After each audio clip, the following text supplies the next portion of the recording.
been spending way too long checking my computer on the internet, so guess I'll take a break and check the internet on my phone. I woke up, pulled out my phone, check my text, you already know. I'm gonna scroll here for too long before I get up and go. There's too much new stuff to see, just watching my FYP. How has it been an hour? What the hell is wrong with me? Too much time spent on my computer. I need a break, can't bear to watch anymore, so I know just what I'll do. I've been spending way too long checking my computer on the internet, so guess I'll take a break and check the internet on my phone. I've been spending way too long checking my computer on the internet, so guess I'll take a break and check the internet on my phone. I know I should get outside, don't ask to see my screen time, but there is nothing else for me to do right now anyway. No more parties in LA or anywhere else so public, but that's okay, I'm chilling today. Future me can worry about the rest for me. My eyes feeling glazed over, and my head is pounding harder than before, so I know just what I'll do. I've been spending way too long checking my computer on the internet, so guess I'll take a break and check the internet on my phone. I've been spending way too long checking my computer on the internet, so guess I'll take a break and check the internet on my phone. I know I need to make a change. Right now the world's a crazy place, and I just started watching the next season of my Netflix show, so I will give myself a break. Some say I'm making a mistake. Once I'm done vegging out, I will be ready to go. Way too long checking my computer on the internet, I guess I'll take a break and check the internet on my.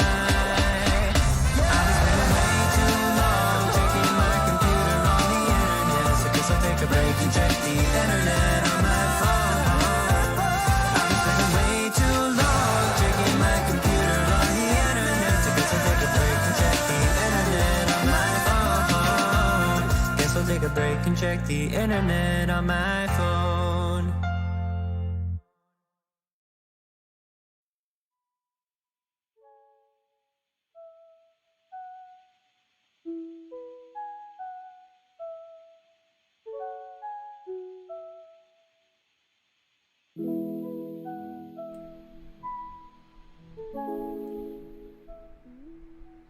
Ladies and gentlemen and friends beyond the binary, welcome, one and all, to the Monday Discourse for today, March 15th, 2021.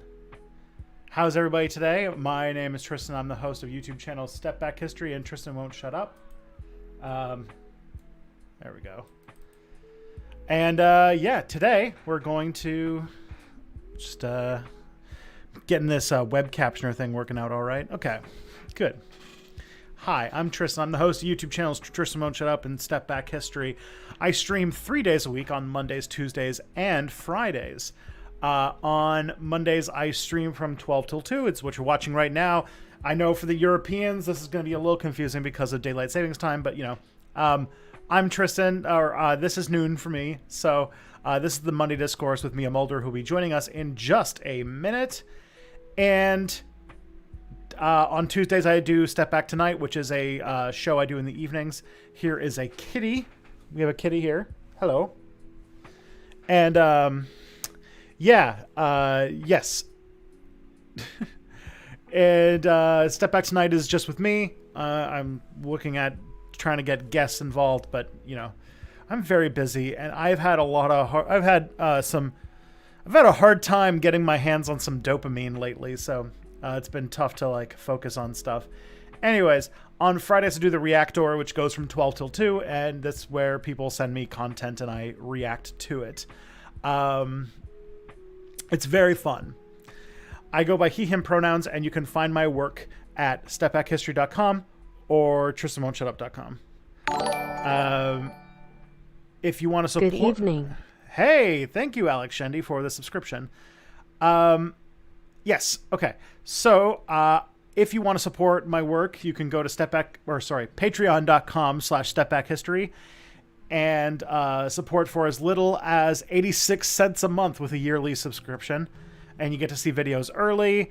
People who donate at the $5 level and up, which is $4.20 a month if you are a yearly subscriber, you get to help me vote on new topics for videos, which is a new thing that I'm doing now. If you want to as well, there is something called Amazon Prime, and if you have that, then you get one free Twitch Prime subscription every month, which you can use to support an independent Twitch creator. If you choose Step Back, I'll be very grateful, but I would really highly suggest that you use it because basically it's free money. It's no extra cost to you. Amazon basically just uses your money or keeps your money if you don't use it. So, hey, thank you, Mux2000. Alrighty. Y'all are ballers. Okay.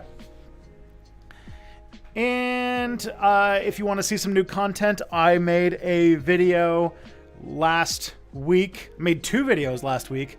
I made one about COINTELPRO. It seems to be picking up in views. It didn't have a strong start, but having a high CTR and a high finish rate means that it has turned into it's growing. It's growing into a successful video, so I'm very happy. I also released a Tristan Won't Shut Up video about the short squeeze, the GameStop short squeeze, and I'm like torn right now because the algorithm would make me want to make a video about something like bullshit jobs, which I definitely want to do, but then also I want to make a video about hydrogen, which I know nobody on my channel will watch. And then I want to make another video on these fucking, non-fungible tokens. And I definitely want to see, because, they are even dumber than Bitcoin, which I think is interesting. Anyways, I don't know what I'm doing next on Tristan Won't Shut Up. It's going to be a while. I've got other projects I need to work on, so don't think there's going to be a lot of Tristan Won't Shut Up content. There will be a Step Back content. I'm writing the next script right now as we speak on the arming of the white power movement. Very scary. Okay. And if you want to submit questions for future streams, I'm going to copy a link into the chat for you. And there we go. My wife video powers rule, by the way. Oh, thank you, Mia. Much appreciated. This one's going to be about how scary it is that the Marines at first, but the military in general, had a basically uncontrollably huge problem of people who were stationed at specifically Fort Bragg, who were smuggling military-grade weapons, things like landmines and light anti-tank rockets to the hands of the white power movement of a group called the Carolina Knights of the Ku Klux Klan. They were smuggling weapons. One investigation found a minimum of 100 and something active duty soldiers who were actively smuggling weapons into white power organizations. And that's just actively smuggling. So membership was unknown. They weren't able to track that. So yeah, very terrifying topic. Yeah, and also this stream, or this channel, has been growing. Current prediction is that Step Back's going to hit 100,000 subscribers in June, although more conservative estimates, given that things are slowing down a little bit, might mean that it might be as late as January of 2022.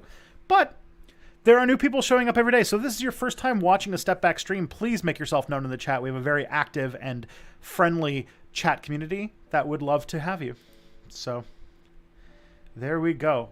Lots of that. And now that we've got everything covered, I think it's time to get Mia in here. So let's just do that.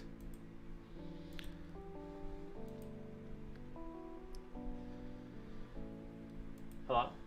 Hello. Oh, God. What? Oh, no. There we go. Yes, we can hear you. I can hear you. I can hear you. We're good. Everything is Okay. good. Hi. Hi. I just realized that my captioning software is not going to capture you. So they're only going to be able to see what I say. But I will try to fix that for a future thing, if it is a thing I can fix. All right. That's unfortunate. If there's something, if there's some way, if there's something I have to do, then let me know. Also, you sound like a robot on Discord, but I don't know if that's my bad earbuds or if that's just you. So I'm just gonna go with it. Okay. How robot? Pretty robot on my. Let me check with my better earphones just to see what they have to say. Alrighty. Do I sound like a robot?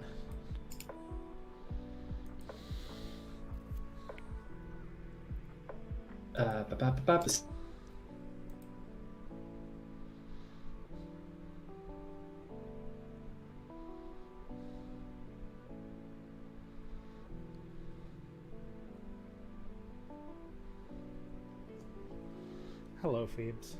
Aw. Uh-oh. Am I still robot? Hello? Hello. I can see you're talking. Am I not? Am I? Oh no. Yeah, computer time. I love computers. Damn okay. it. I've been banned from Dave & Buster's. What? This is even worse than last. I can't hear anything. Oh no. Hang on, let me recall. And that was me and Mulder, everybody. Hey, hello. Hello. There we go. And everything sounds good now, too. Yeah, sometimes with the Discord compression algorithm, sometimes you just have to turn it off and on again and it works. Yeah, because Discord is like held together by like pieces of string. Yep. Hi, but we're all doing things now. Yeah, it's very fun. Probably the best piece of tech support I ever got. I once fixed a refrigerator, my refrigerator, by just unplugging it and plugging it back in, and all of a sudden it worked. That's for some reason we live in a world now where technology has to think for a while. It has to have like take a rest, and that's just how things work now. I don't know why that's the case. I don't know what someone invented in like 1998 that requires things to be rebooted for it to work. But that's the world we live in right now. Mm-hmm. Hi, I'm no longer sick as hell. I am healthy, so I'm here. And I can't let you not discuss the fact that you just drank out of a bear. Yeah, I have a bear mug now, specifically for streaming, because it's not super comfortable to actually drink out of, but it looks cute, and it is a fully formed 3D bear. You're paying homage to your ancestors who had bears as pets. Yes, very much so. The fact that Vikings sometimes had bears as pets to the point where they had to actually ban it is knowledge that I learned fairly recently, I think with you, and it shook me to my core. I love it. It's very on brand, though. It is very on brand. It's one of the more Viking things too. It's one of the more Viking things the Vikings did, honestly. Mm-hmm. But hi, welcome to the Monday Discourse. I'm Mia Mulder. I'm a YouTuber. Yes, tell people about your stuff and where they can find it. That's basically it. You can find my stuff on if you search for my name, Mia Mulder, you'll find my channel. It has also been growing fairly a lot recently. So nice. 2021 for us, it's our year. It's gonna be our year.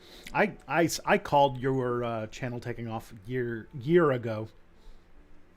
Yeah, and it took a while for it to happen because 2020 was a slow year. Now it's going better now, but I still haven't taken off, so to say. I'm waiting for that 100,000, same as you. Yeah. Hopefully we'll get there like Maybe this year if we're lucky. Yes. I want the plaque. Yeah, we'll see. All I have to do is get 13,000 more subscribers. That's doable. You're way closer than I am. I need like 48,000, something like that. You've only been doing this for like 2 years, right? Yes. Yeah, I started Step Back in 2015, so it's been... I remembered that the one time that I got to meet Abby in California, one of the things that she said to me was like, oh, Philosophy Tube's not going anywhere. It looks like it has a lot of subscribers, but that's just because the channel's really old and not a lot of them are active anymore. And like, we all know what happened after that. Yeah. You just got to get into the algorithm. Or bisexual lighting. That's the secret. Mm-hmm. Apparently, that's the secret. I made one video wearing like a pickle haube and using bisexual lighting, and suddenly that's what you get. Mm-hmm. That's what I do on my channel. I make social analysis video essays. Is what someone categorized them as, and that's probably the best way to categorize what the fuck I do. You do last week tonight analysis videos. I only analyze the most recent episodes of Last Week Tonight. I also want to apologize for my transition into apparently Wolverine that's happening to me. Wait, what? When I wear my headphones, I have like a spike of hair here and a spike of hair here. Because, oh yeah. So I'm dealing with this whole thing where, and you're lucky you got off this train early enough. Where testosterone decides that it wants to remove my hair from my head. You might have heard of this. It's a thing that happens, and I am in this period where you can't go get your hair cut because there's a panoramic, and everyone is dealing with the panorama, and we can't get haircuts. And so I kind of came to this really weird conclusion that like, maybe I should just give this this might be my last chance to have long hair, to just see what it does. I don't know what my hair does when it's long. And so it's like, all right, I think I got one last shot before it's not coming back. So you're embracing the Wolverine. Yeah, energy. I'm doing a farewell tour for my hair by seeing what happens when it grows long. And the answer, it seems, is going to be Wolverine or just, I don't know. I don't know what this is turning into. It's a little Art and Garfunkel vibe. Yeah, we'll see. Like, when it gets long enough that gravity starts to factor into it, that's when I will be interested to see what it turns into. Because I could see turning into something like Hurley from Lost or Weird Al's hair. Yeah, all right. Or my hair defeats gravity and it just keeps going, and I just turn into a larger and larger spherical object, like a spherical hair thing. You're gonna get an afro. Yeah. So we'll see. We'll see what comes out of that. God bless. Yeah. This is a question. Does it turn into Weird Al's hair from the 80s or Weird Al's hair now? That is the question. I don't know how Weird Al has his hair right now. He has his hair's now like over a foot long. Weird Al. I used to be a huge Weird Al fan. I mean, I still am, theoretically. Everybody seems like they were at one point. There was an interesting Twitter thing where somebody was just asking what was everybody's first concert. And it was astonishing how high a percentage of people said their first concert was a Weird Al concert. I mean, I think he did a lot of touring, so it makes sense. Yeah, he still does a lot of touring, probably. He does. Does cameos with the McElroy brothers and shit. I feel like he knows the trends, and he's also one of the few people who is very popular and everyone knows who he is, but also hasn't popular that he's become ruined by it. Like he's somewhere in like this perfect middle ground of like everyone knows who he is, but he's not like too much of a famous person. Mm-hmm. Wholesome. Also, while I have this hair and this widow's peak, I need to do some sort of Vegeta joke in a video before it goes away.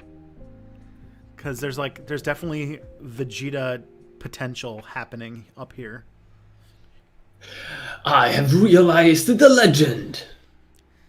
Is that Vegeta? I don't know. The only thing I know from anime, I guess, is from what my friends tell me, or from that like Abby is shit posting on Twitter. That's literally all I know about it. You're not dealing with an ordinary fascist now, Kakarot. Oh yeah, that was Vegeta. Mm. Vegeta is the over 9,000 guy. Oh, what 9,000? Yeah, I remember that. I was in elementary school in 2004. Or whenever that was. 2004. I was in grade 10. I was in high school. So that's fun. Okay. So, I always forget that you're a baby. I'm not that much baby, to be fair. Like, we were still both in school at the same time. This is true. Yeah, because, like, now that, like, I see people... Like, when I found out that Alice Avizandum is, like, 5 years younger than me, I, like, instantly was like, oh... Like, when you find out that... I think she's 27. Oh my gosh, she's the same age as me, then. Everybody on that podcast is, like, younger than me, and I'm like, oh... You should get it. You should try to get on that podcast. It's a good time. I should, but if you can. If I can. I'm not going to push the issue. I know that fair. I'm almost exactly 1 month younger than Natalie of ContraPoints fame. Because we're Facebook friends, so I see, like, her birthday's, like, in October, and she's the same age. So she was born in 88, like me. I feel like our generation, like I feel like I still like we're part of the same generation, but I feel like our generation is like definitely the generation that like went into YouTube rather than like TikTok or Vine. It's true. As like a career, by the way, like because we're doing it as a career, whereas I see people on TikTok doing like educational political content on TikTok as a career, which is wild. Yeah, political TikTok is it's fucking based. On some occasion, I feel like the TikTok algorithm is like wild as hell because I keep getting recommended like Nazi content despite continuously telling like I'm not interested in this. TikTok just knows you're in white Sweden. Supremacist TikTok. It just knows I'm in Sweden. It's like you're probably a white supremacist, which is like fair assumption, but no. Okay, so we do have questions on this stream. Yes. But before we do that, I'm gonna derail the podcast a little bit. No what has the discourse been for the last 2 weeks? Because I wasn't here last week. Okay, the biggest discourse. So there's right now we're having another AOC discourse, so that's fun. Oh great! Because she said what's that about? I don't know. It's only about a day old, but basically made something about how Americans are going to need to come out in big numbers if we're going to get student debt loan relief, and everyone was like, "You're supposed to take care of this for us," and it's like, "Oh, okay." I don't exactly know where it's going from there. I didn't see the video, but that is a thing that is the topic today. I think the biggest one is that they discovered something dumber than Bitcoin. Yes, the fucking NFT thing. Yes, that became big, and I get Bitcoin. I understand kind of what Bitcoin is. I do not really understand what an NFT is, except for the fact that like it's incredibly stupid. It ruins the world. It's connected to Ethereum, and it doesn't actually make any sense. Like it's completely fucking stupid. Imagine if you could use Bitcoin to say that you own a picture. But you don't actually own the picture. No, well, You own a token connected with the original part of the picture. Yes, because this is a very stupid idea. Mm-hmm. But basically, I don't really understand here, right? Because you can already do this. You can already buy like the copyright rights or distribution rights or like ownership rights. You can already buy those things. Yep. But now you can do it like via Bitcoin, except you don't get any of those rights. Yeah, NFTs mean that they are not backed up by a government, which gives you the extra joy of not being able to enforce any copyright protections on the work. You can just say, and here's the thing, it's basically saying, in this marketplace, only one of each of these pictures exists, and you can trade it and own it. And what made the news is that this has been around for a little while. You know, people basically wasting money on things like I think like the NBA or something associated with like basketball has been selling like gifs of particularly cool dunks and stuff like that, because then they'd be like, you own this dunk. It's like, you know, like that kind of a thing. Mm-hmm. But the big news is that Nyan Cat, we're really digging into the old memes today. So Nyan Cat sold for $69 million. Nice. Yeah, well, the obligatory nice, but also not, because that's a lot of money. And like, I think the way Ethereum works is that like the more value the more carbon it releases. Yeah, in a time where we are trying to solve a energy use crisis, where our society is trying to figure out how to transition from one that used a ton of energy derived from hydrocarbons to something that is sustainable, a fundamentally huge crisis for any civilization. These people are like, well, what if we just like idled a motorcycle so that it could solve Sudoku, so that I can say I own Nyan Cat? Like,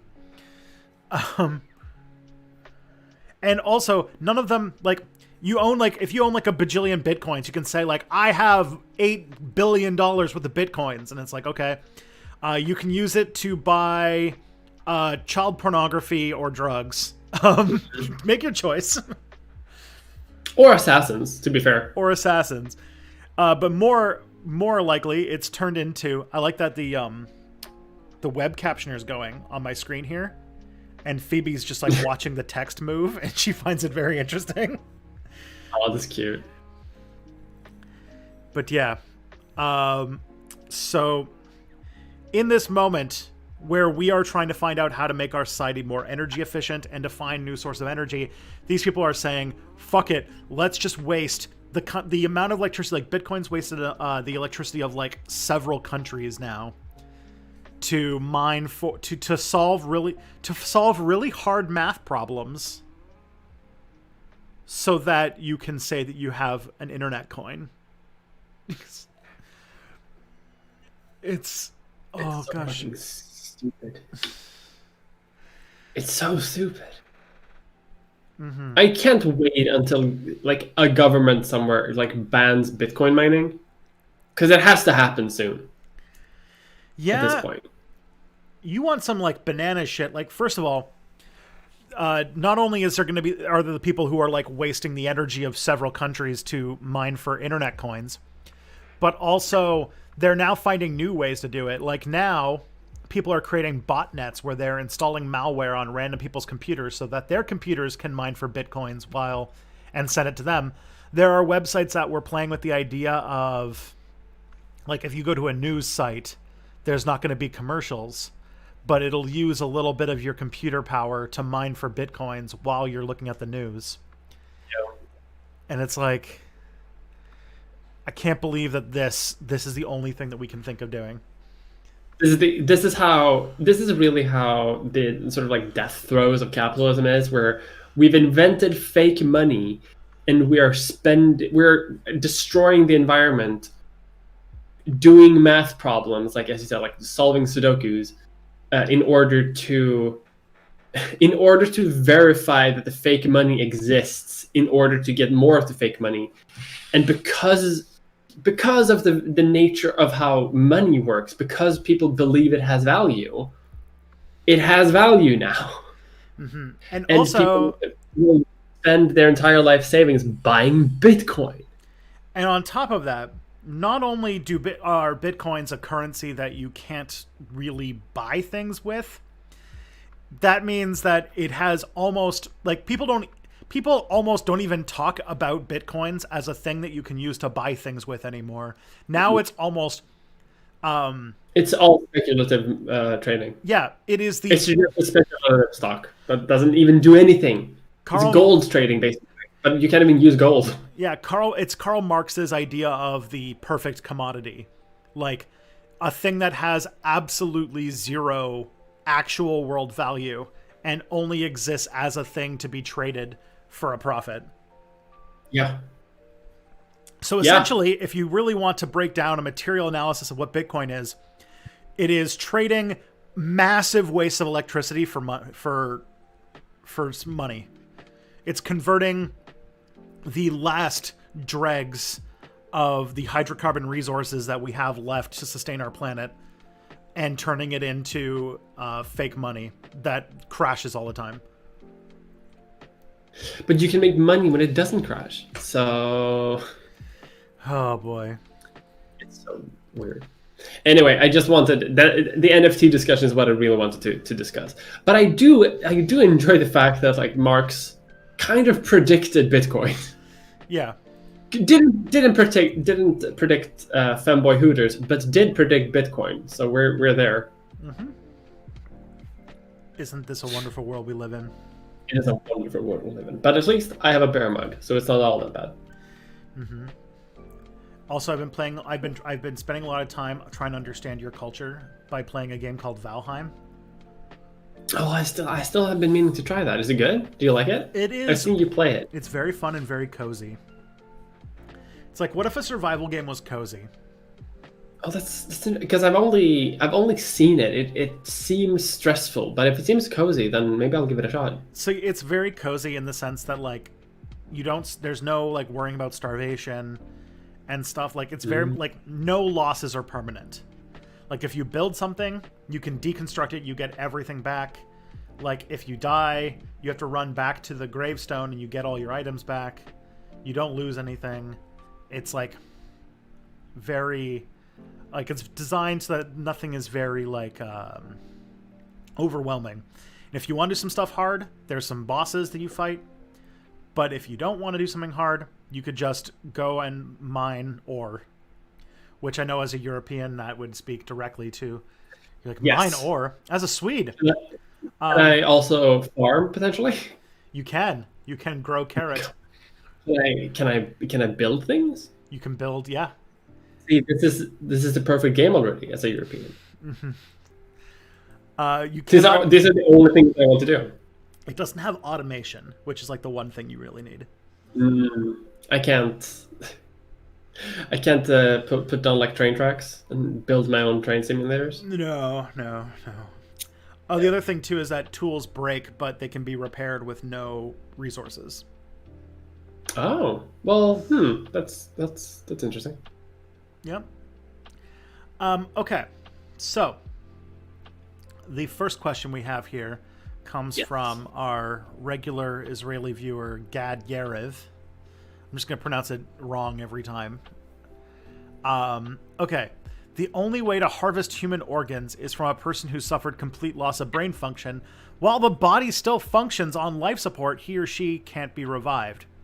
Once the individual no longer has the ability to claim their bodily autonomy, who would it transfer to, the family or the state?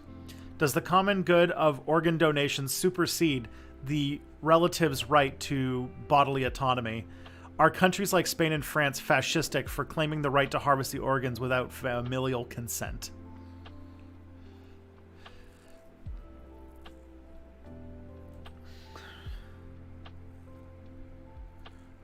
Well, I think that I think even like those countries don't have like universal rules, right? There are like exceptions for like religious reasons and stuff, I think. I don't know. I'm not a French. I haven't My family hasn't done a France since the 17th century, so it was way before organ donation was a thing. But essentially, like, okay. So what this person's trying to say is, if somebody has lost all brain function, if they're in a persistent vegetative state, which does happen when people suffer massive brain damage, which comes with like car accidents and stuff. If they, but it's definitely like Christo Nicolau says in his child, like, because this is what I figured too. Like it's a system where it's like opt out instead of opt in. Yeah. It's not like an obligatory thing. Like you can't opt out. Like you can almost always opt out. Yeah. Right. And I feel like if that's a system that exists, if you can opt out, then I think it's fine. Because then like a person has their entire life to make that choice for themselves, and that's the case of whether or not it's opt in or opt out. That makes sense. So I don't think that they're fascistic for doing that. I in fact think we should have an opt out system, because I think that a lot of people would probably be fine with being organ donors. They just never get around to actually doing it. That's true. Yeah, I don't know. And what's it called? We're not super far away from this being a little bit moot, depending on how organ-y things work. But either way, it's more of an interesting discussion on the idea of like bodily autonomy discussions. Like the whole thing about, this is an ongoing conversation we've had about like whether or not your body belongs to yourself or the state. Well, I think when you're dead, I think that discussion changes a little bit. It does. Like a little bit. Because like I feel like bodily autonomy works when I have control over my own body. When I no longer have control over my own body, then it's like, I feel like you can, even in an opt-out system, obviously you can sort of like retain some of that if you want to. But if you don't want to, then I feel like I think it's perfectly okay to just be like, nah, the state can have it. They can do what they want. Yeah. But I don't think the government is like taking it, which I think is a very different thing. I don't think they're violating bodily autonomy. I feel like that's more of an ask to take that, which I feel like is very different than like an exploitative system. Yeah, it makes sense to me. The opt-out system seems to be good to me. The option is, the other thing is more like yeah, when you're in like a persistent vegetative state, which honestly is only not considered dead because of like religious reasons. Because when your brain is damaged to the point where it's not coming back, you are functionally dead. Yeah. So what we are is in here. 100% of us is in here. We're just piloting like a flesh mecha. Yeah. A flesh Gundam, basically. And like Mech Warrior, when a mech is defeated, you can take the parts to add to your mech. So and become stronger. Yes, of course. Yeah. And in the end, you have to fight the ultra mech that has like 8 lungs, 4 hearts. Yeah. So I think, yeah, and that's very different from like the hypothetical like idea of the anti-abortion argument, where like if somebody came in and was healthy, but like if they were killed, 8 different people could have their lives saved, would you do that? And we would say no, because your body doesn't belong to the state. Then more like, hey, there's this thing that most people agree with, and we're gonna default and say that your organs can be used to help people, and you can opt out if you want, but we're just going to assume that you're opted in unless you say otherwise, because not many people are like, no, they're my organs, you can't have them. So yeah, I think because the question also like you talked about like the family. I really don't think the family has much to say here. Like I feel like the family like if we're talking about an opt-in system, and like and we live in a society where like the family like gets custody of the body after death, then I feel like the family in. But I don't think like if you're already in, like if you as an individual has already opted in, I don't think it's up to the family to sort of override that choice. You know, I feel like it kind of depends on the person before death whether or not they want the family to make the choice, or whether or not they have made the choice themselves already. Yes. Does that make sense? And that's called having good end-of-life planning. Yes, which everyone should have, by the way. Mm-hmm. Everyone should have like at least a paper document somewhere, like in case of my death. This is why these are the kinds of things that come up when like people say like a lot of the arguments that are for like gay marriage, and a lot about like this comes up a lot with LGBTQ plus people, because there's often times where there's a lot of defaulting to the family and relatives for different things, where the family has been estranged for years. And, you know, in queer circles, there's the whole found family dynamic, and like somebody who is like a close friend of yours that you've been through this shit with is more would be more somebody that you would trust as a relative than an actual relative. Yeah, because like legally that doesn't exist, but like morally you could make an argument that should exist. Yes, there's a great video about this on Ask a Mortician, and if any trans people are watching, take care of your end-of-life care, especially if you have a shitty family, because there's some terrible things happened. Yeah, there are far too many cases where like trans people get buried with their dead name, even if they've changed legally, because the family can change the shit on the tombstone. Yeah, it happens. It's good to have. It's hard to think about death, but it's important to think about it. I, on the other hand, will never die because I live in denial. I mean, you're also Swedish. You got that healthcare. That's true. I do have healthcare. I'm gonna live to the ripe old age of 410. 419. Yeah, 419, and like the day before my birthday, I'm gonna be like done. Yeet. I don't know. If I lived to 419, I would just do my best to try and just make it that one last year, so I could say nice and then die the instant it's my birthday. Just die the instant, yeah. Just to take a big old rip off a bong and then die.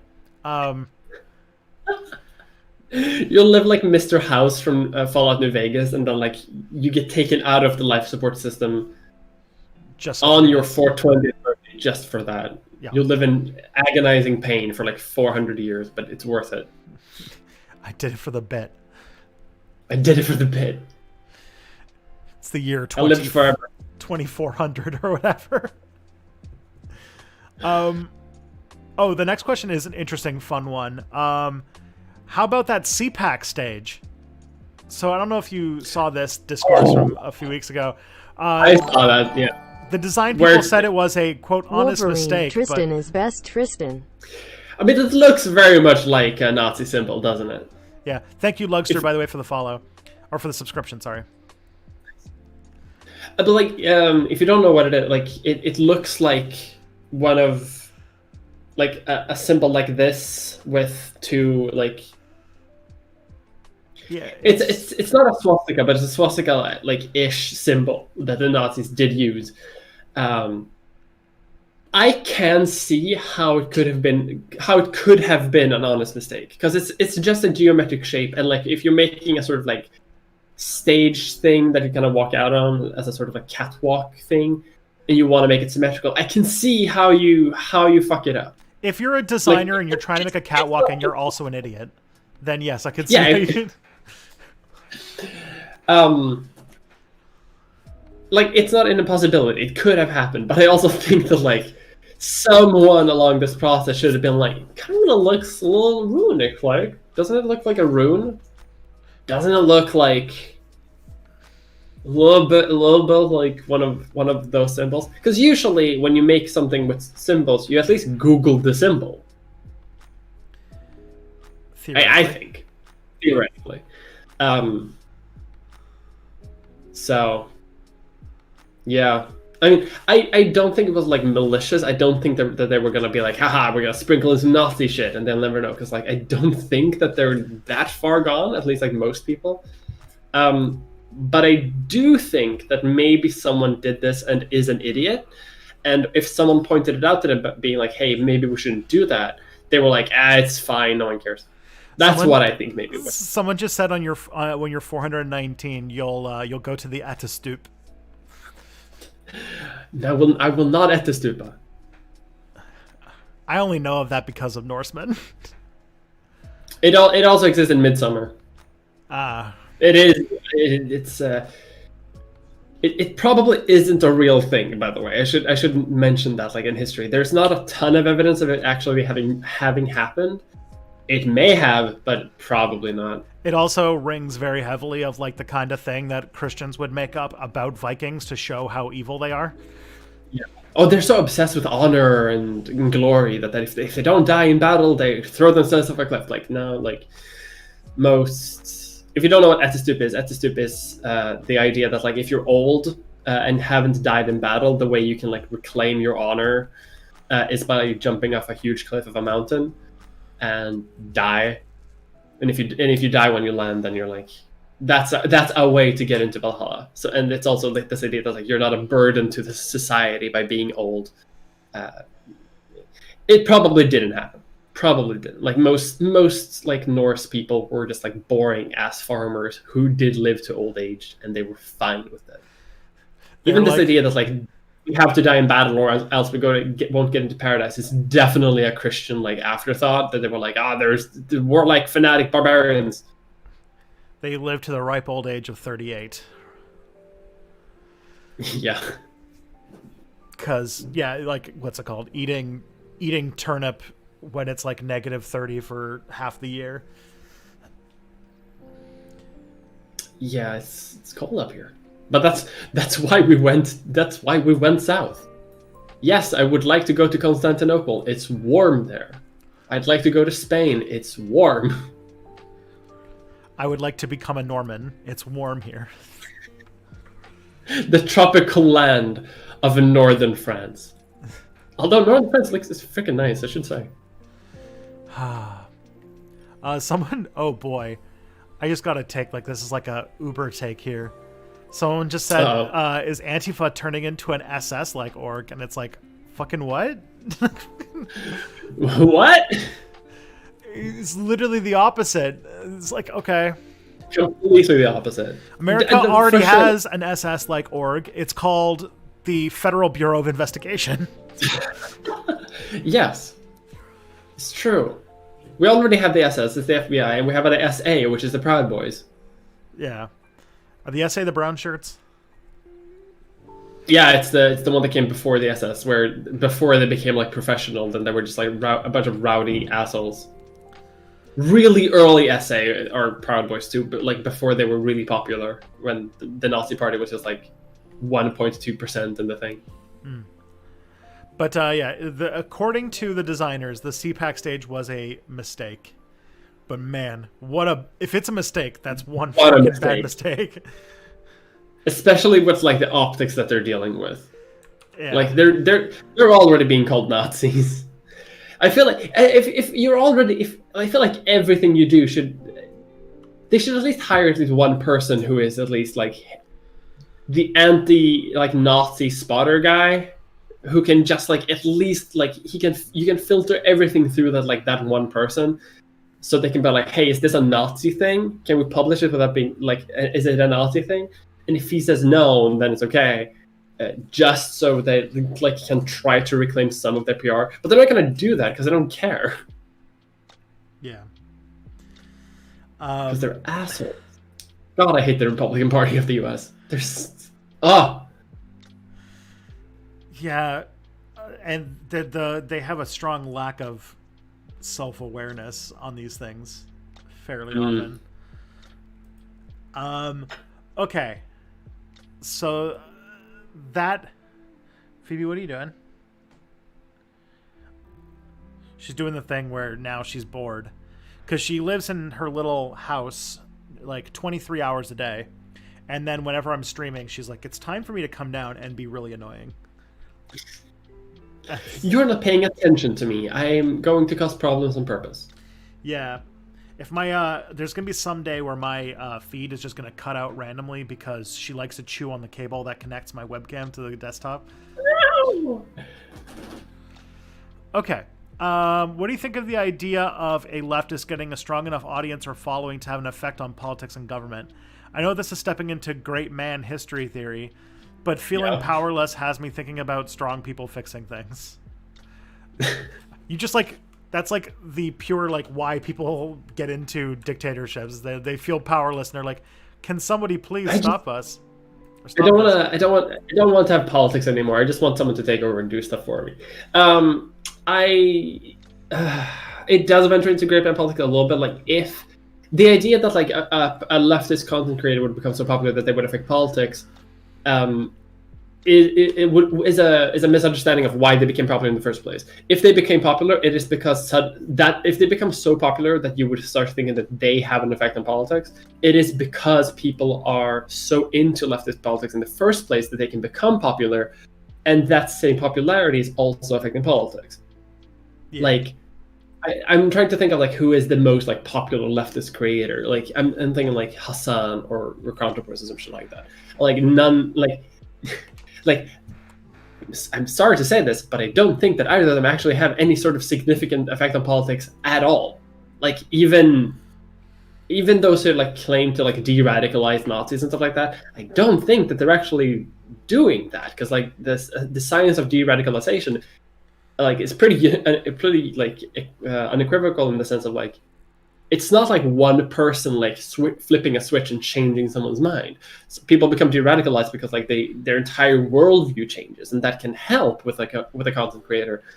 But it has to come from like many different aspects as well. Yeah, Chelsea Manning, who is more famous than I think even the most popular leftist content creator, couldn't win an election to become senator of Maryland.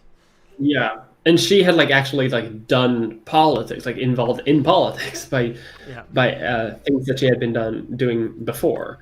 So I that's sort of where I'm coming from. But like you can do more things. Like having an influence does make you more powerful, and it does like affect your, I don't know, the power of your voice. But it doesn't, you can't change the world by doing YouTube that much. You can influence people who watch your channel, and then they can affect politics. But unless you're involved in politics directly, I don't think you can affect politics. Yeah. Like, I do think that like YouTube had a large part in like radicalizing a lot of young people into the far right, especially like back in like 2015 and stuff. But that was the cumulative effort of like several influencers, and none of them like ever jumped out as like leaders of the movement, except like I can't think of any. It was more just like the cumulative effect of that media being in the atmosphere. But eventually, the person who like channeled that energy was just some like old 80s weirdo. But also like people, because I remember I know that people like often talk about like how the right is really good at like radicalizing people with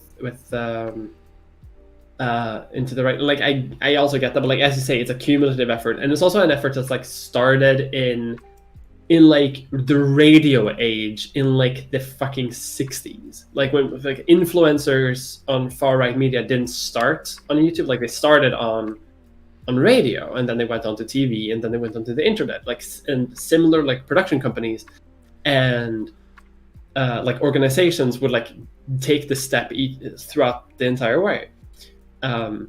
Like on YouTube now, for example, like one of them, who are the more popular ones, like Steven Crowder, PragerU, stuff like that, they're funded by oil billionaires, like literal oil billionaires. That's not like the influence there doesn't necessarily come from the influence. What that does is like it creates followers, but the political influence that actually is affecting are the billionaires. The billionaires are far more effective than people like spewing misinformation on the internet. What you can do is you can create supporters, which can like give legitimacy to a movement, but you need I don't know,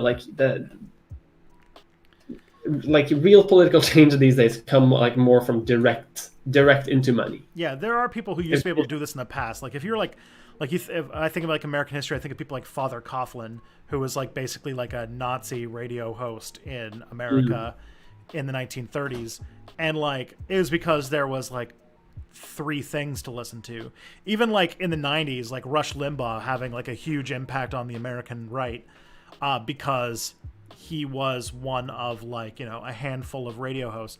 Now there's just like a billion influencers, and even the really big ones, like even like Natalie's like what, got 1 million subscribers? Yeah. And assuming that like half of those people are based out of the United States, that would mean that she fields about 500,000 voters who are probably spread out across the United States. Like that's not even enough to influence like one election. Yeah. And also assuming that they are all of voting age. Yeah. And that they all vote. Yeah. Like, and that is if Natalie comes up and says vote for this person and 100% of the audience that can do it does it.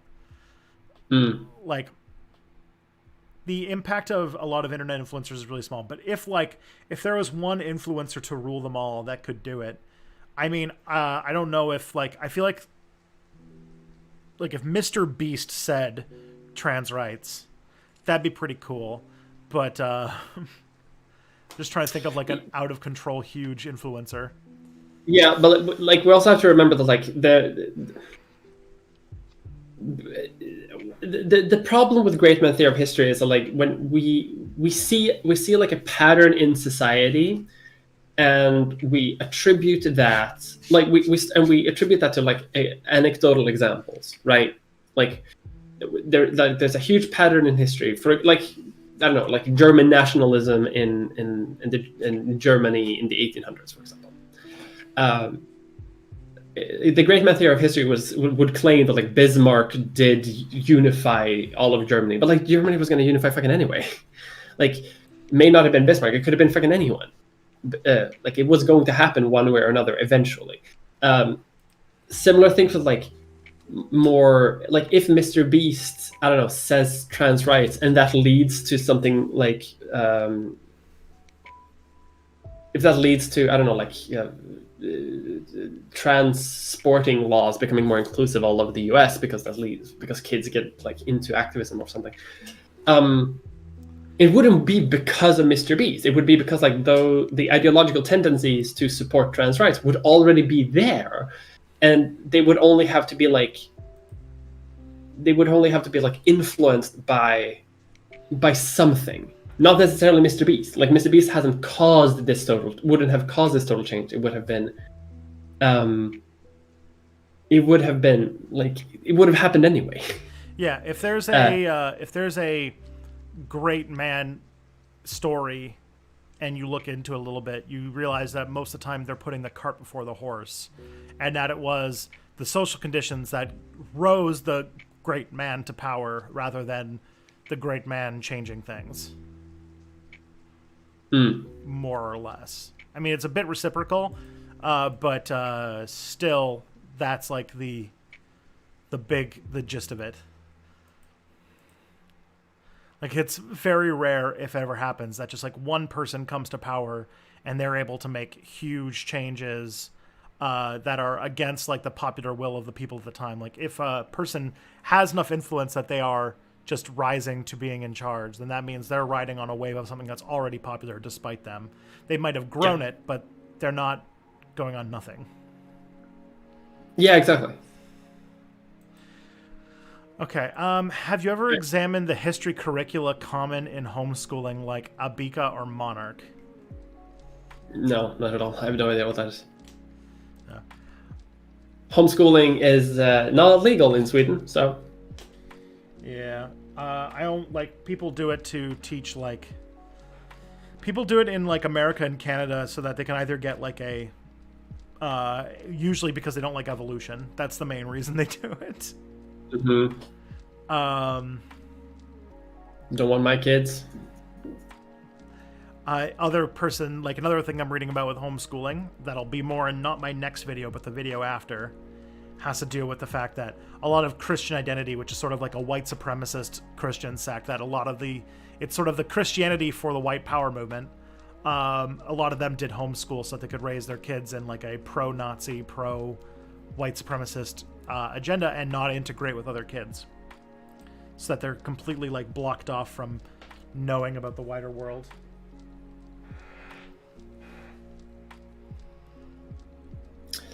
Seems like a bad move. I don't know. I don't know actually know anything about homeschooling. Like as I said, it is not legal here in Sweden. It is practically illegal. It's not technically banned, but like because of like the requirements of schooling, that can't legally be filled by homeschooling, then you can't do it. Mm-hmm.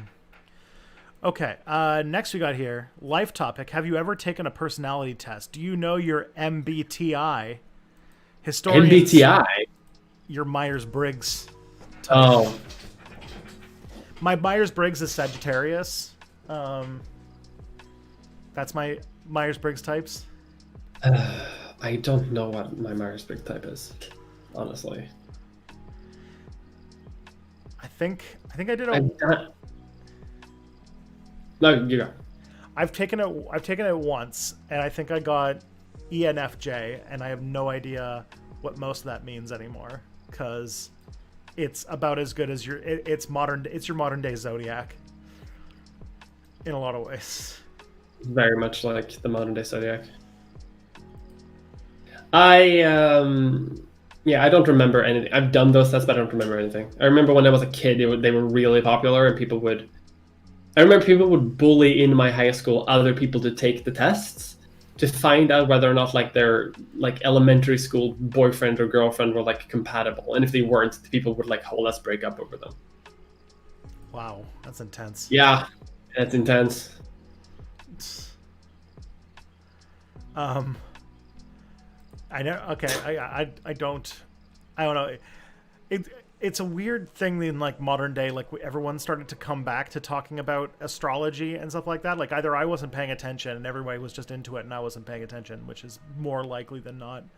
But now people are talking about it again, and now there's a gender aspect to it that I don't understand. I don't know. I've gone from not paying attention to it being a thing. Yeah, I don't fully understand it.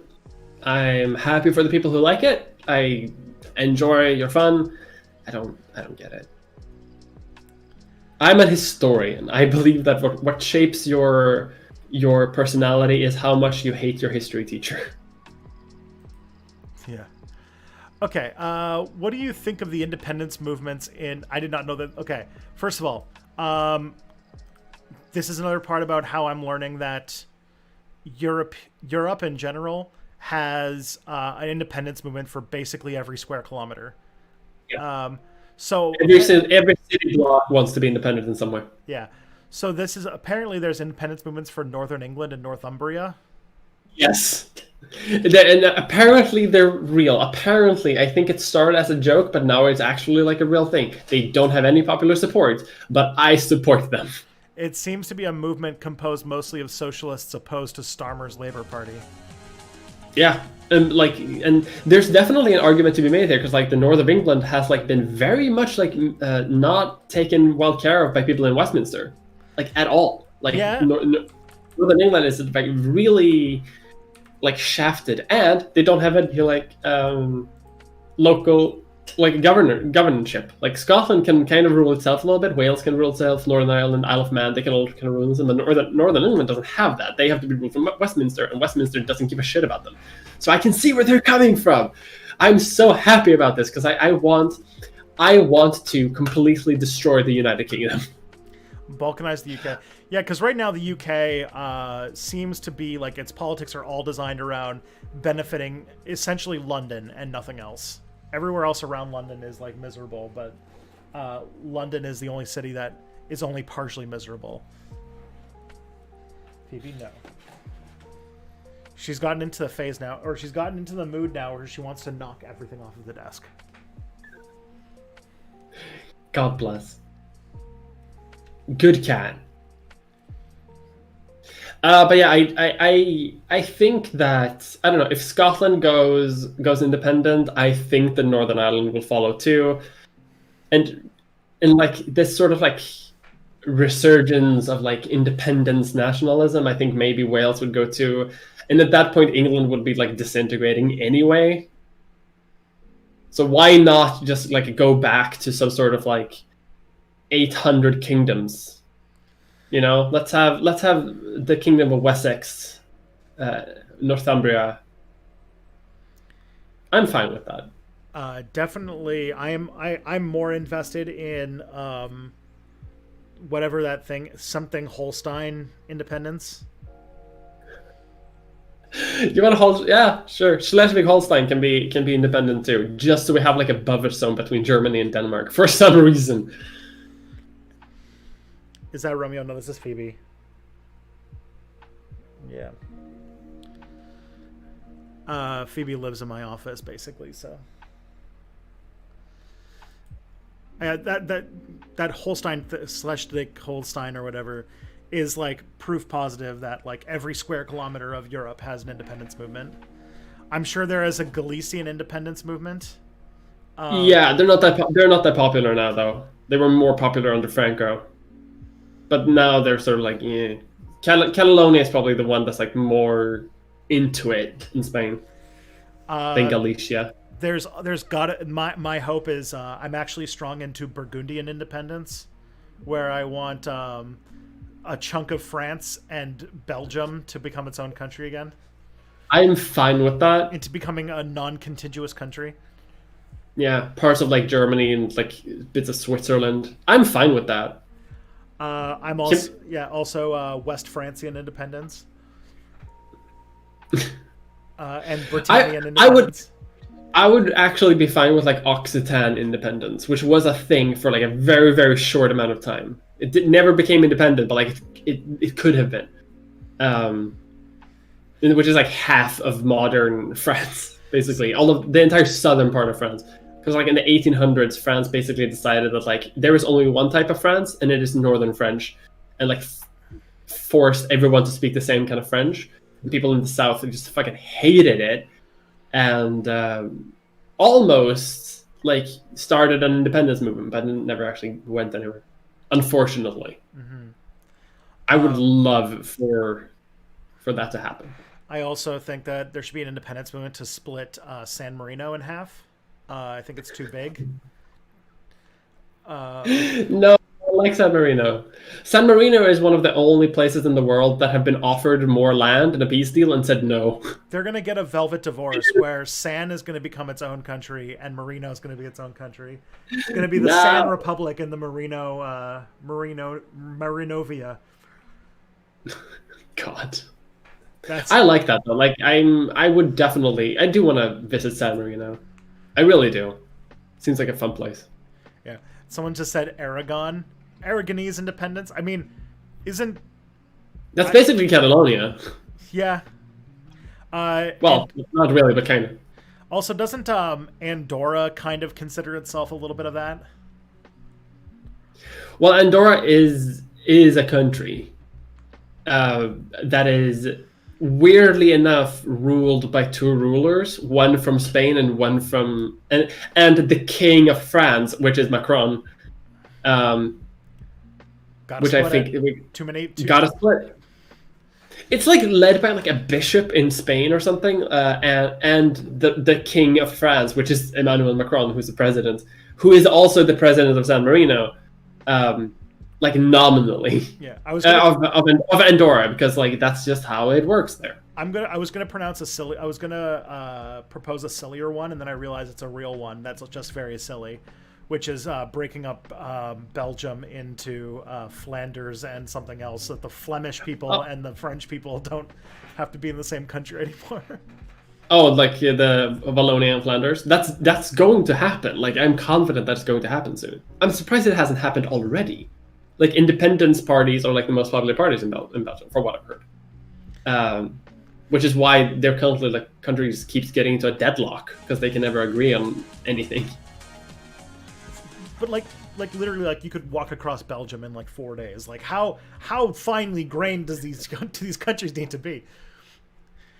I guess it's we can recreate the whole Roman Empire if we really, really want to. Like we can still have a federalized European Union, but we can also bring ourselves back to EU4 start date borders. So, like, I want that so bad. Yeah, like somebody who lives on the American continent, like it's always so weird to be like, there's so many goddamn countries, because like here it's like this continent has like 3 countries, and 2 of them are the number 2 and number 3 largest countries by landmass. Yeah, because like you just start in one space and then this like expanded. Countries don't usually do that. Like the only countries that do that are colonial nations and Russia, which is also a colonial nation when you talk about it. Normally, countries are pretty small. Russia's just like found this big tract of land in the north and was like, does anyone else want this? Anybody? And like when nobody piped up, they're like, all right, all the Tartars, you're an R now, you're us. I love that there's like parts of like that very like deep interior of Russia where like they'll visit every once in a while and they'll meet somebody and that person will be like still convinced that Stalin is running the country. Because like, they just never heard otherwise. Like that was a lot like in the government. Yeah, that happens a lot. Like I know it happens sometimes like in Afghanistan too. My former superior officer, the sergeant, who had been deployed in Afghanistan when I did like training, he said that like it was not very uncommon to like encounter just old people who would come up to them and be like, how's the king doing? And it's like, you haven't had a king in a long time. Oh boy. Okay. I would love to live in an isolated village like that. Just not have a concept of current politics. Just don't know. I'd love that. Yeah. I feel like I want to do that more and more every year. Okay. But I'm just so damn invested. Being alive during the final season of Humanity is quite a ride. It's a good show. Yeah. If you got next. Is there a connection between the Islamophobia of Quebec and France? I.e., is Quebec trying to ape French secularization policy in a similar fashion? Or is it 2 similar convergent cases that exist within the wider rise of Islamophobia in the 21st century?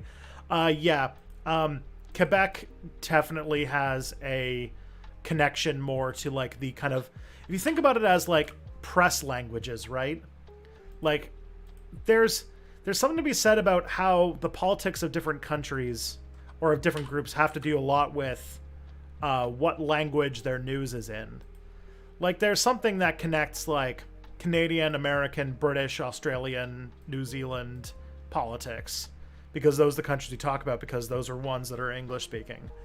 And that definitely happens amongst like French, the French press and the French sphere, where the Islamophobia based around many quotation marks secularization is definitely a thing. So Quebec is most definitely in conversation with the idea of what's going on in France, where France is under the guise of trying to protect secularization is brutally oppressing Muslims.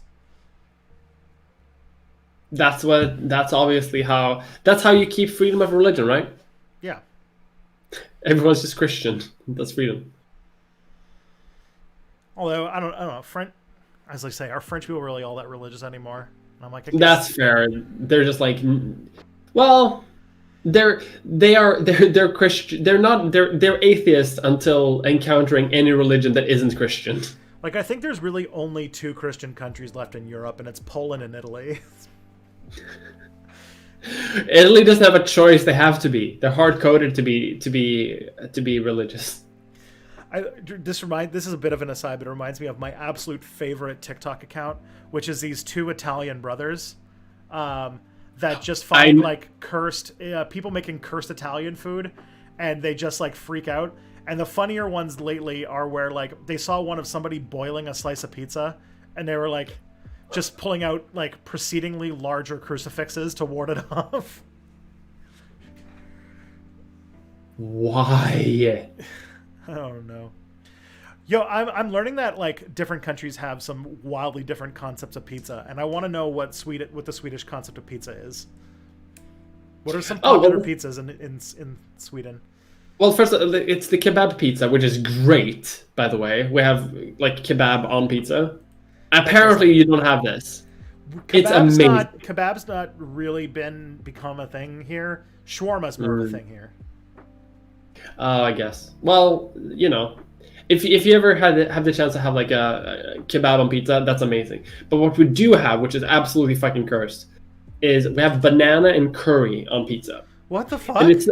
And it's curry powder on pizza. So it's you take like tomato sauce and everything else. You have banana slices, and then you sprinkle like curry powder over it. It is absolutely fucking disgusting. And every Swede I know doesn't like it. I've never met anyone who likes it, but for some reason it is at every single goddamn pizza place everywhere, except for my local one because it's actually good. But like at every place you go to, you can go into like a random one and nowhere, and they will have this fucking banana ass pizza. You get it to torture tourists. Hopefully, yes. Everyone gets a kebab pizza. Kebab pizza is like the standard pizza. Really? Yeah. I guess like we're influenced a lot by the Americans, so ours is the pepperoni pizza.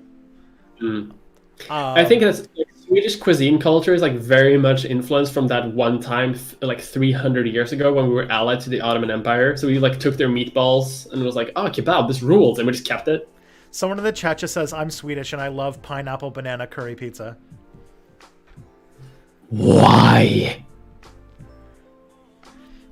I'll tell you. Calling the police. Yeah. So 2 Canadian pizzas that I'll tell you about, which are in Canada, it's called Canadian pizza, and then in Quebec, it's called Quebecois pizza because, of course, because Quebec has to be special. They have to be special little babies who are not part of Canada. Which is a pizza that has pepperoni, mushrooms, and bacon on it. This doesn't sound too bad, actually. And also, I do have to mention that Canada is the country that invented Hawaiian pizza. It was by a Greek immigrant who lived actually here in London, Ontario, is where it was invented. So, oh my god, you live in the birthplace of pineapple on pizza. Yeah, so pineapple and ham on pizza is a Canadian thing. And now it's more popular in Australia, I think, than it is here. Australia, I think, is also on that banana curry pizza. Probably. Australia has a lot of cursed food. This is true. They do have Vegemite. Yes, they do. By the way, I've gotten so many comments on my COINTELPRO video of people who are absolutely furious about the cursed idea of the Marmite Dorito.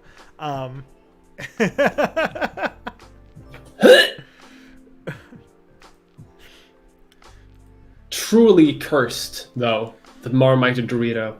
Just wait until I make a Swedish character who invents the Lutefisk Dorito.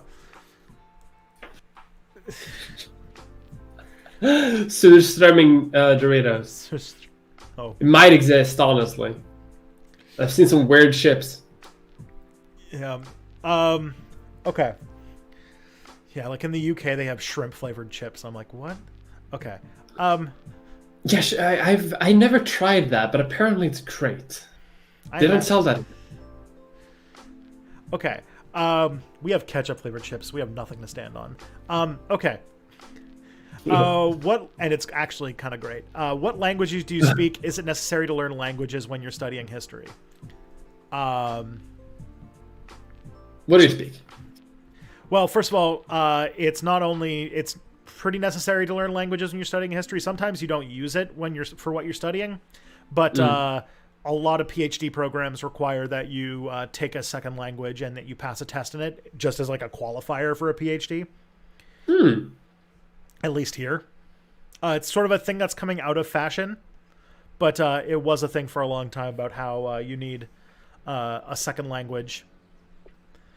But as for languages that like we actually know, I am a native English speaker. That's my first language. But I also speak passable French, very broken Spanish, and only have a handful of words in Turkish. But that's about it. Nice. I'm a native Swedish speaker. English is my second language, which I also speak. I speak like I can understand some Dutch. I can speak and understand some German because I didn't need to know that for history, but like since most of my like research was on German history, I just kind of picked up on it. But I can like understand German from like 1880 and like 1870, which is different because they've changed some letters since then. So I can speak like old German. If I see modern German stuff, I don't know what the fuck they say. You know who else is like that? Freaking what was that guy on Rainn Wilson's character on The Office? Dwight. Yes. It's like I only speak German, but it's like from like the 1700s or something. Speak like old ass colonial German. Yeah, like that's what I do. Also, Distron says guess they're not reading YouTube chat. I am. I see you. I'm reading YouTube chat. Hide from me. Yeah, we're both reading chat. I can see you there. I got instantly spotted. I got it all mashed together. Called out. So that's what I speak. But it's never become like a requisite for education. But it's like it's very practical. If you study like the history of an area where they speak a certain language, like I would read medical journals written by German doctors, so it helps if you can read German. But if you can also just like translate it, and as long as you can translate it like efficiently enough to read it and to like do research on it, that's great. I just got a super chat from Zane Rossler. Thank you. Hi Tris, great video. How would education work in a commune? Would there be teachers for vocations like farming or medicine? I imagine that we'd probably want to keep schools. And this is a longer conversation that I'm just going to put a pin in that for like 1 second, and we can wrap up this language talk. There's one question for me, and then we can move on. How mutually intelligible is Swedish with Norwegian and Danish?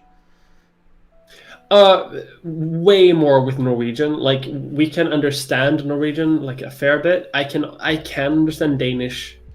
If they speak slow, I can understand it. They can understand us. I can read Norwegian and Danish. Like it is basically the same language with like heavy dialects, but we call it different languages because borders. And because what about and because we fucking hate the Danish. And how are you with Icelandic? Oh fuck Icelandic. But here's the thing though. Icelandic is based like it's more original to like Old Norse. So so if I like imagine myself speaking in like the most traditional Swedish I can, no modern words, no loan words from English or some that bullshit. Like really try to like the most traditional old Swedish I can, then I can actually kind of understand it. If I listen to Icelandic and it's slow and I can like deconstruct it into like translate it to old Swedish, I can understand it. So it works, but it's super fucking slow because Icelandic is like fucking out there. Yeah, I can't read it for shit either because their language is like fucking Old Norse. They can like still read the fucking texts. Yeah. They use Icelandic people are used to read Old Norse in the same way that German people are used to read Old English. And I just got another super chat from Heather Rosier Flyer. Y'all mentioned Chelsea Manning as being a possible influencer. Does she have a social media platform? Yes. She's XY Chelsea games on Twitch. She does cooler shit that like she games on Twitch, but then also will like go on Twitch and just like code. She'll do coding and stuff. Yeah. She's way too smart, and she doesn't follow me on Twitter, and I'm very upset about it. Okay, so let's get back to the Zane Rossler question. So how would education work in a commune? Would there be teachers for vocations like farming and medicine? So this is a very up in the air question, and I'm sure that there's some people who know more about how like leftists who are in education work that I would have better things to say than either of us could. Although we've both taught, I think. Have you taught? Yes, I have. I've always had a proposition that like we would need to break the Prussian model of of treating school like it's a factory line that you do from age 5 to 18 or whatever age, and then you go out and do world work stuff. And I would say that it's more of like a thing that is part of your life that you do more when you're younger, you do less when you're older, but it's always a part of your life. And it's focused around like learning a few of like the very important basic skills, literacy, numeracy, that kind of stuff. And then other than that, it's about exploring your interests and growing out what kind of skills you want to learn and stuff like that. And then, yeah, vocational learning, like on the job stuff, could be done as a mix of, actually doing it and learning about it. But that's an idea. I'm sure that there's some more cool propositions that I don't know about. I don't know enough about like commune management to know these things, unfortunately, yet. Mm-hmm. But I do. One day I'll start my own, but then that's one day. But somebody who has taught first years, I will tell you that we almost just don't the only thing that we can expect an undergrad to know when they first come into university is that they can read and write. And so really everything like school is there to help you learn to read and write, and everything else is to distract you from the fact that it's a state-run babysitting service. I mean, basically. Well, it's supposed to give you like at least like some basic views on the world, but the things that you get that not necessarily from like teaching, but more like just from like social interactions. Yeah, but they don't teach you very important stuff. Like they teach you like a lot of academic stuff that like you wouldn't need, like the whole joke about the mitochondria as the powerhouse of the cell, which like nobody fucking needs to know unless you actually get into microbiology. It's cool if it's just something you're interested in, but like the fact that a lot of times schools teach you like the mitochondria is the powerhouse of the cell and not like how to do tax or how to like those kind of like very like skills that if you're just gonna get a high school degree or a high school diploma you're gonna need.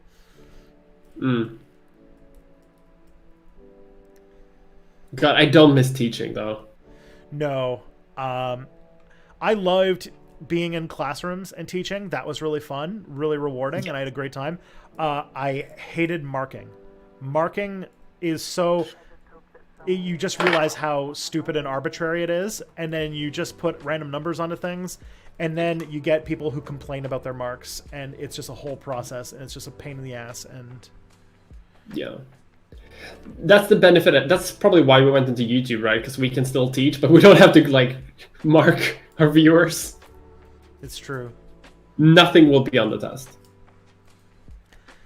No, like I was mostly a substitute teacher, so I never had to actually do that. So I'm very thankful for it. I TA'd. I don't know if you have TAs in. Yep.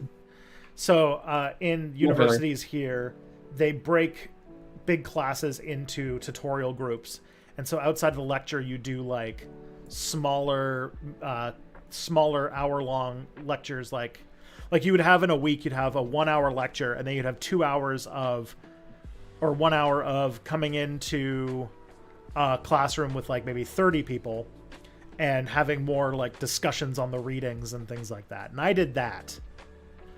And it was funny because my first master's degree was American Studies. And so the course they gave me to TA, because they saw I had taken, I'll list these out. I took an online journalism class, which was basically a course on blogging. I took graphic novels, which was a comic book class. Tim Pool went to both of these two classes, yes. Yeah. And then I took feminist literary theory, which I took as an elective because I thought it would be fun. Based. Yeah. It turned out that it was like a second year class, and I had one of the hardest markers in the English department. So I was a history major, so it was a whole different thing. But they decided, because I had these English credits, that I was qualified to be a TA for children's literature. So I taught a class on children's literature where we had to read kids' novels. But I mean, the cool thing is now I've read like every classic children's novel. Like I've read all the Grimm fairy tales. I've read like Treasure Island and The Secret Garden and Pretty Women or Little Women and like all that kind of stuff. Mm-hmm. Pretty Woman and Little Women is the crossover event I want to see though. So that was a fun year. Then I just taught American history for the rest of the time I was in grad school. Practical. Yeah, since I was a substitute, the only thing I really did was like I would come in and I would like talk about the unification of Italy to like bored high schoolers who didn't really give a shit. That's basically what I did. And then so yeah, when I got to teach U.S. history, I mean, I got a few complaints because I would like talk about Howard Zinn in class and stuff, which is a little bit spicy for the department. Well, the department always backed me up. Oh, that's good. We love a supportive department. I got to do a guest lecture for American history, and so I got to do 2 guest lectures when I was teaching U.S. history. And you can imagine how spicy some of these would have gotten. The first one was I got to teach the New Right and the Ronald Reagan administration. So you can imagine how spicy me teaching that would have been. Yeah. And the second one is I got to teach the 9/11 and War on Terror lecture for one. Uh-huh. And one of the teachers was just like, after the Reagan one was just like, listen, that if you had done that lecture in America, you would have gotten in trouble. Would have been taken before the House Committee of Un-American Activities for that shit. Yeah, it was something. So all of that is to answer the question of education. If you need to, yeah. Okay, so this is something that came up in the last stream. Came up on Friday because we had a discussion about this. So haggis is not legal in Canada. Mm-hmm. Or we make haggis in Canada, but it's like fake haggis. It doesn't have the authentic sheep lung like a proper Scottish food does. Because like no fun allowed. The British version of eating pickled fish is lung meat or organ meat. Apparently it's really good. I want to try haggis someday. Yeah. I wouldn't mind. Can't bring it to you. I can't bring it to you though if I ever visit. Well, we read an entire article about like how there's like a black market for smuggling haggis into the country. I'm sure it's actually like still very profitable. Yeah. There's probably a Scottish community somewhere that's just like addicted to their haggis. I imagine that they want it for Robbie Burns Day or something.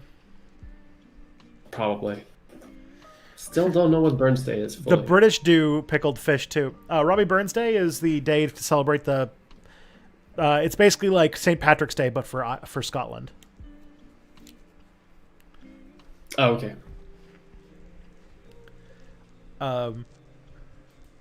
Yeah, so that's basically it. Speaking of which, it is St. Patrick's Day this week. Hang on. Wait, when is St. Patrick's Day? It's Wednesday. I thought St. Patrick's Day already happened. No. I thought it was like last week. It's on the 17th. Oh, look at that! Are you gonna do something? You gonna celebrate? It's my normal D&D night, and nobody can go anywhere because Ontario is having a third wave while also not vaccinating its people. So perfect. So we're gonna be stuck inside. We're gonna play Jackbox and drink, I think. That sounds good. Probably for the best. Because while the Americans are getting themselves all vaccinated, and I already have friends who are going to parties and stuff like that because everybody's vaccinated. Ontario, like I'm not expected to see a vaccine probably until fall. Yeah, Me neither. We're doing great. Can't believe that America is actually getting vaccinated. America is handling we have vaccinated 1 million people in Ontario, and Ontario has a population of like 10 million people. Mm-hmm. And the United States is vaccinating the population of my country every day. Or something insane like that. It's going well. How is vaccination going in Sweden? Oh, I don't know if we're doing that anymore. I legitimately, like, the last thing I heard was like that AstraZeneca is going to deliver even less than they're already planned. Because sometime like a month ago, AstraZeneca said that they were not going to deliver as many vaccines as they had promised. And that like the European Union had paid for. And then AstraZeneca also said that like actually we can only deliver maybe 2/3 of what we promised. Like less than they already had reduced it to. So the vaccine coordinator in Sweden is just like, eh. Yeah. If you're not like, I have no idea when the fuck we're gonna get vaccinated. I try to like stay informed of this shit, but like the government doesn't tell us anything. It's basically just like, eh, it'll come when it comes. Fuck you. Yeah. Someone just said America's a better country than Canada. In this situation, it's because America has all of the vaccine manufacturing plants. Like we have to, like we don't, like the thing about Canada that sucks. Now, Sweden, you might be in a better position because there's vaccine plants that are made in the European Union. Mm-hmm. And Sweden is kind of in the European Union. No, we are. To everyone's chagrin, we still are. We don't use the euro and we don't follow any of the laws, but we're in there somehow. They let us stay. But Canada doesn't have any manufacturing plants. And I read an article about this because of how behind Canada is on vaccines. And apparently, the fact that Canada has no domestic production of these vaccines is strike one. Strike two, Justin Trudeau decided to make agreements with decided to invest in a Chinese vaccine and a European vaccine because he was worried that the United States, if, say, somebody got reelected, might shut down vaccines being made in America and export it to Canada. Which, like, okay. But then it turns out the European Union decided to do that. So the European Union decided to stop exporting vaccines. And the Chinese vaccine that we invested in went belly up, and that never manifested. So Canada has been getting some extremely, extremely slow deliveries. It just now started ramping up. So a lot of the projections that were like, we don't even know when people under 60 are going to see their vaccines, has started to change slightly. And so we'll see. I'm just hoping that like once this production, like, because it's probably not going to slow down for a long time, right? I'm just hoping that like as America is finishing out its fucking vaccination, like as other countries, maybe other countries will start getting some kind of benefit, kind of. Yeah. But like most of the world is pretty shafted already because it's very much like a nationalistic, like rich rush to get more vaccines, and like Sweden is pretty fucking rich, and we're still having problem getting vaccines. I'm just thinking about like countries like I don't know Lithuania or something, or like Kazakhstan, like yeah, some of those are not going to be getting vaccines for years. They're like in 2022 or some shit, like summer of 2022.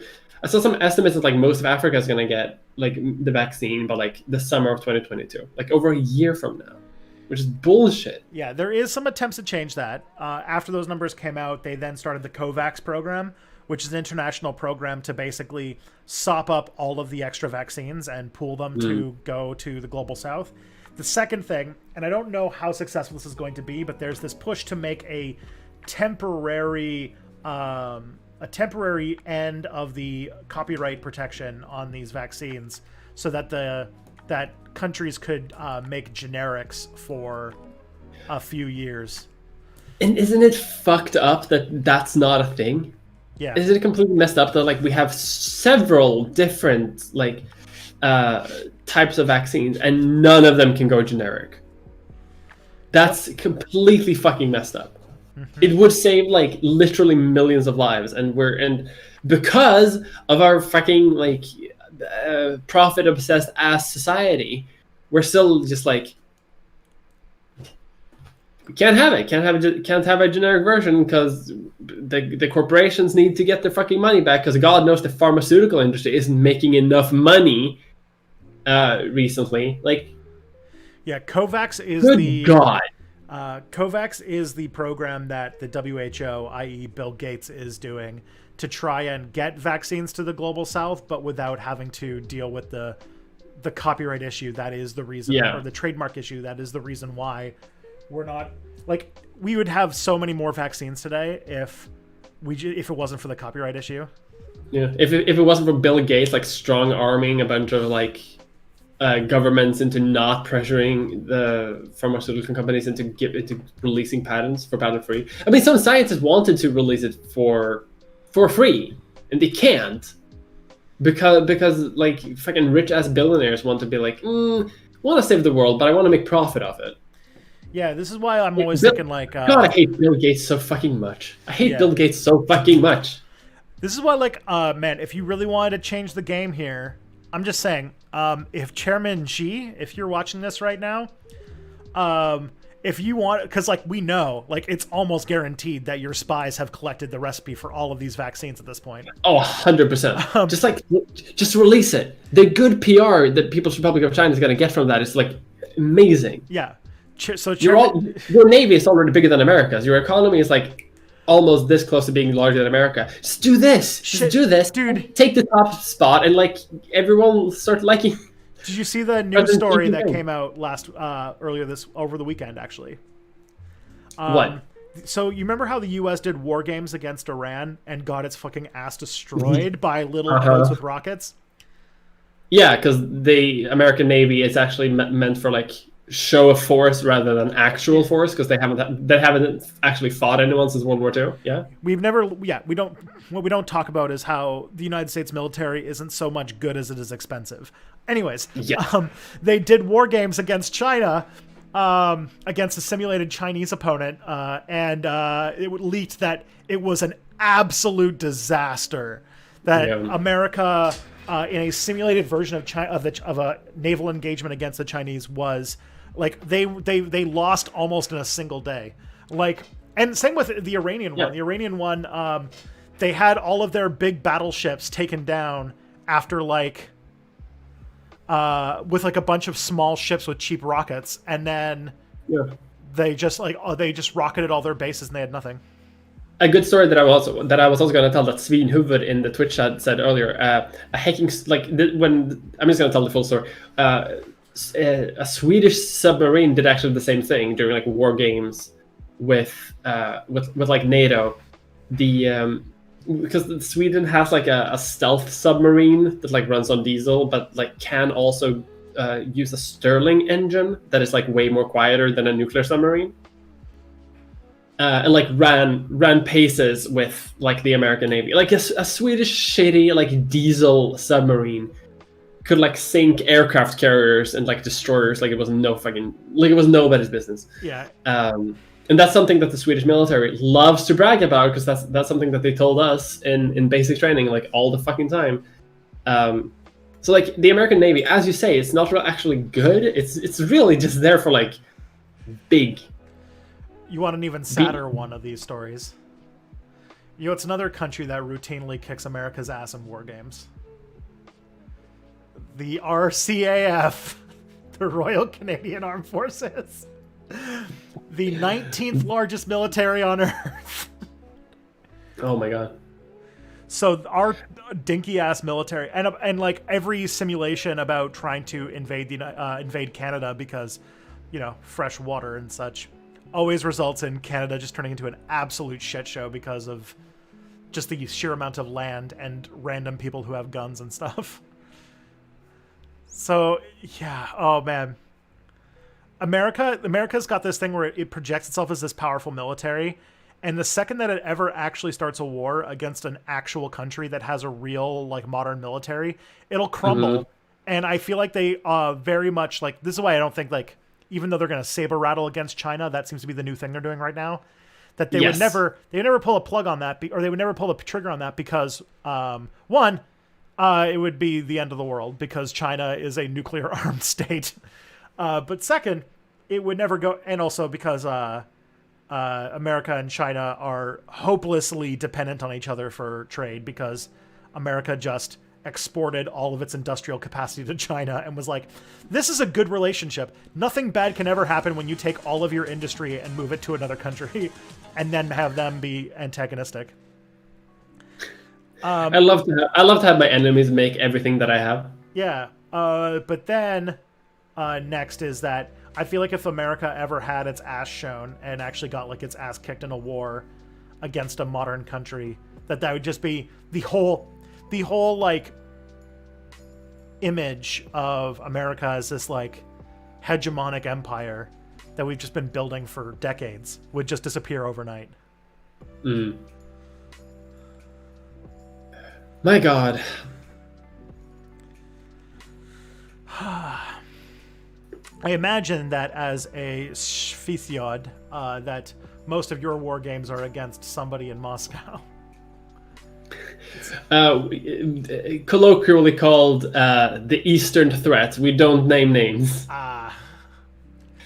Yeah. This is why. That's like the Swedish military is very much like entirely focused around one particular enemy. There's actually an interesting story. Like somewhere during the Cold War, because they don't really name names, because somewhere tradition.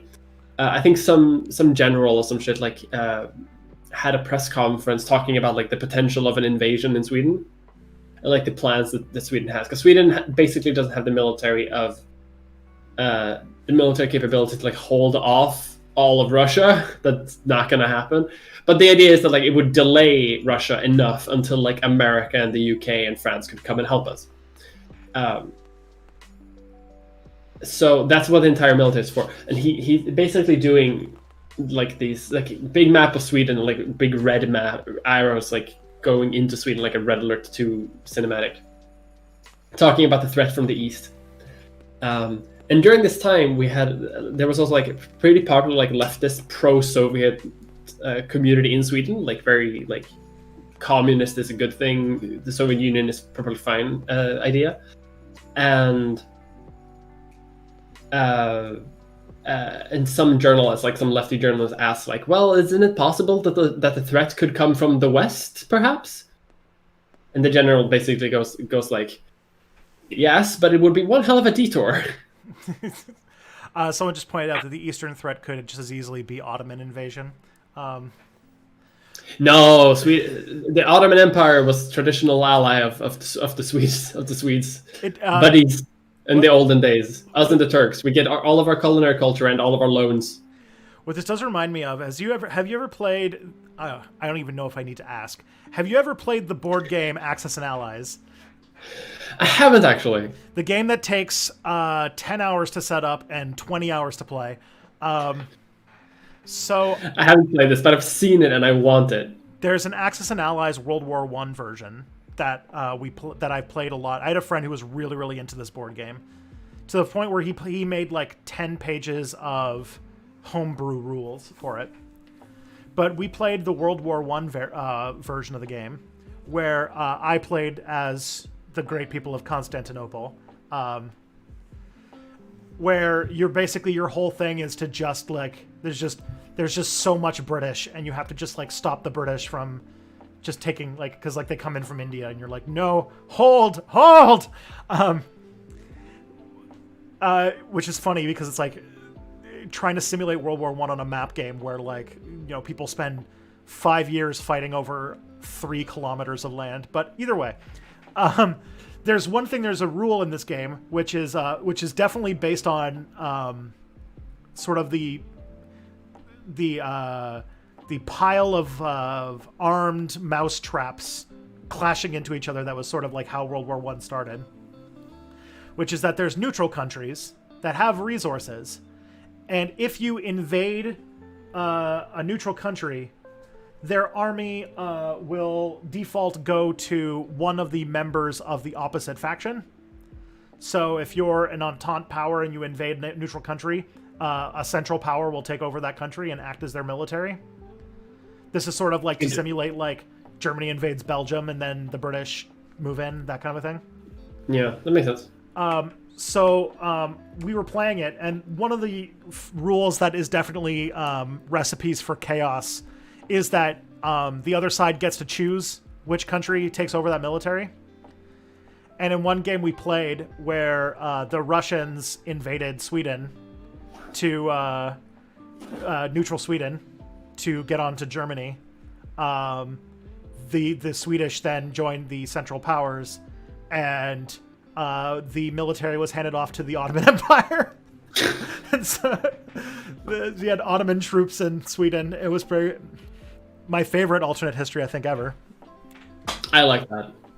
I too have played Victoria too. I do. Every time I play a Paradox game, my first run through is always trying to see just how much you can push silly stuff with Turkey, including making Mexico called Tuftustan, which was when U4 where I colonized most of Central America as the Ottoman Empire. God bless. I have a current game going where I, as the Pope, as colonizing Colombia. I'm gonna have to find a cool name for it soon before it becomes colonialization. I do also want to point out, because some people are talking about how Swedish submarines, because Radiolab did an episode about how the Swedish Navy mistook schools of fish for Russian submarines for like 20 years, which sounds silly.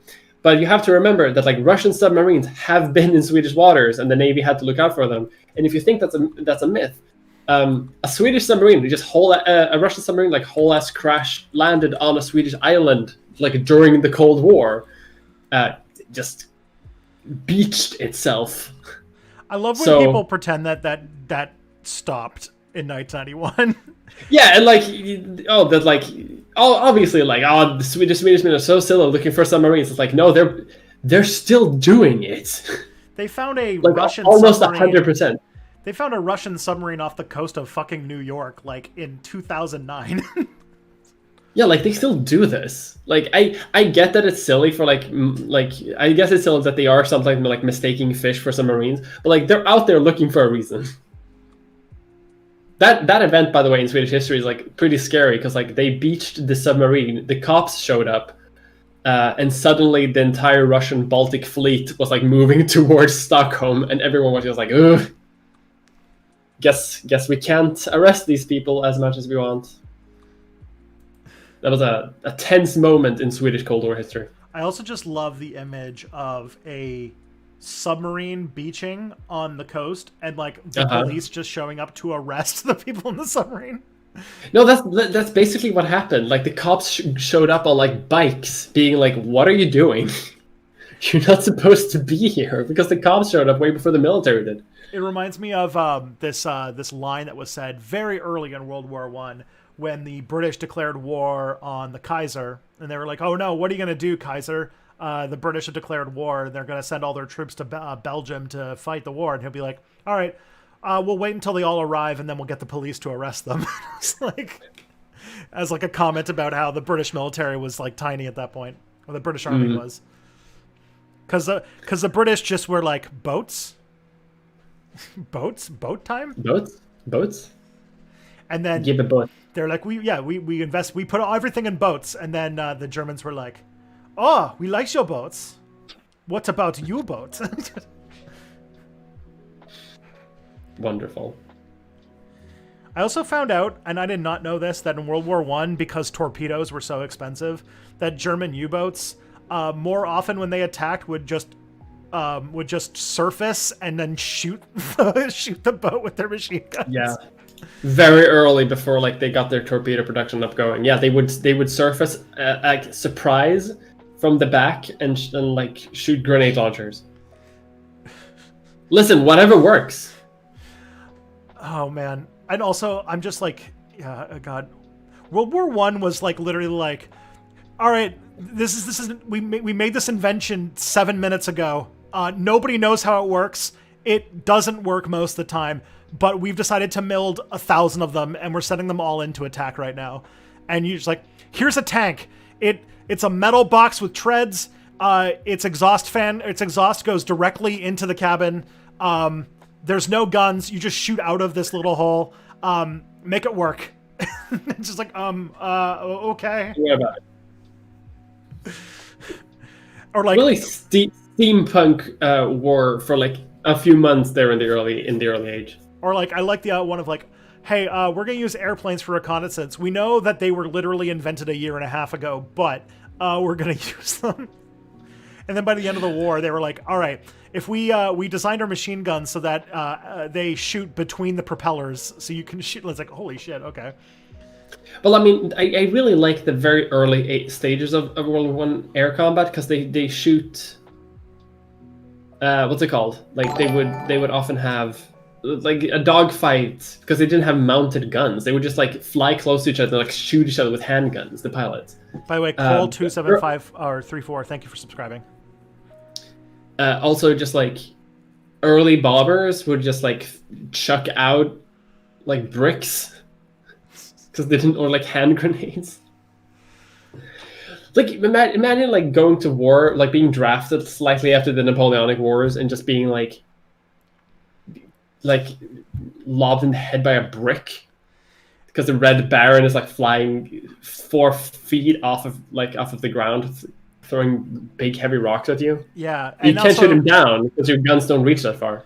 I loved seeing stuff like how in the very early days of World War I, because like everybody knows how the war went, but then you see like the opening days of it, and you see stuff like when the French military was mobilizing to fight the Germans.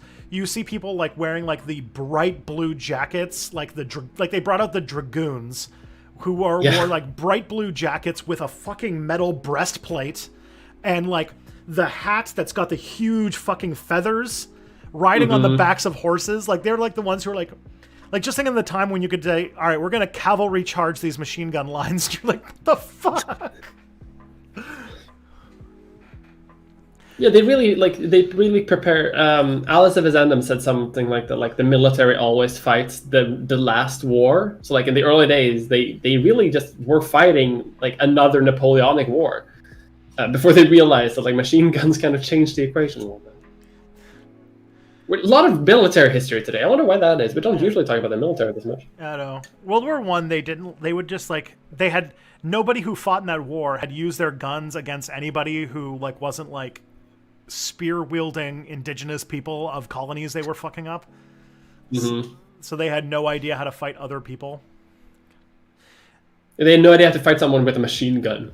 Yeah, and also usually like that's not something that they had. And I know we stick to the political line of train good, car bad in things, but train good is sort of the reason why World War I was as bad as it was, because the entire thing was about mobilization, and once you got mobilized, you couldn't unmobilize very fast, and so everybody had to be the first one to attack because of timetables and shit. So thanks trains. How do you answer that one, Justin?